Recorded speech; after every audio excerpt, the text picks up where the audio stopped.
Hello, my friends. Today is February the 2nd, and this is Groundhog Day. So this card from Soul Cards by Deborah Croft Chapin is the soul card for the day. Maybe you can look at humanity's soul or your own soul and see how it's reflected in this card.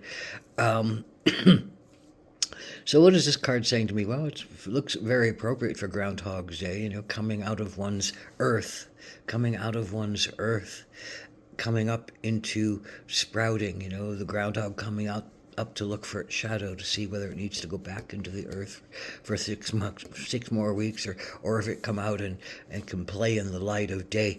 So this is our consciousness as well, that our earth holds our gives us our shape and our form of our vessels and our bodies. It is the womb of our creation. It gives us all the minerals and materials and resources for us to experience our lives on an everyday level in a human form in this particular realm that we are incarnated in.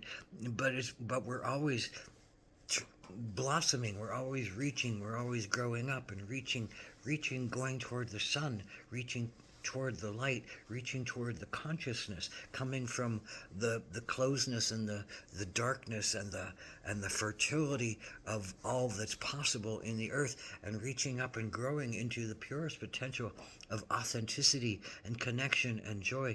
So this card speaks to me about learning that life is in cycles, learning that we are connected from the deepest part of the earth in its consciousness to the widest part of humanity's consciousness, our super consciousness, and that we are each beings that wish to grow like a plant and thrive like a sunflower and reach to the sun and give ourselves as much light and clarity and beauty for the little bit of time that we have in this earthly form before we return down into the earth for the winter of our being, where we can decompose and be brought again, resurrected, rebirthed into our next form, into our next sense of ourselves. So there's a deep connection.